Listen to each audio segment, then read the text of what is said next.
Ito po ang mga ganap na dapat po natin abangan dito lamang po sa My Father's Wife.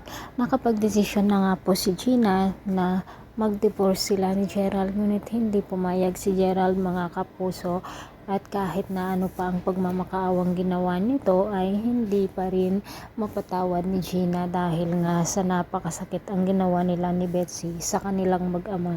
Samantala, nawala naman lahat ang mga pera na ibinigay binawi lahat ni Robert. Ang mga ibinigay niya dito kay Gina ay dito kay Betsy, pati ang kondo na kung saan ay ang binili ni Betsy noon ay sinabi ni Robert na wala siyang karapatan dito dahil pera nga po niya iyon.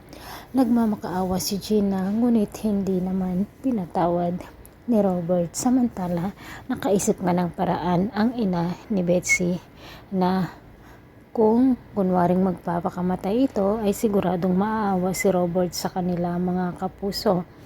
Ngunit mga kapuso, maaawa naman kaya si Robert dito sa gagawin ni Gina? Natatalon daw sa mataas na building at sumisigaw pa ito.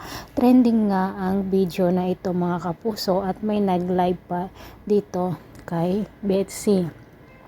Samantala, ipinakita nga ni Maki dito kay Gina ang nangyayari kay Betsy. Ngunit sinabi ni Betsy na hindi madadala ni Betsy sa pang-i-scam na naman dito, at sana daw hindi rin maniwala ang kanyang daddy na si Robert.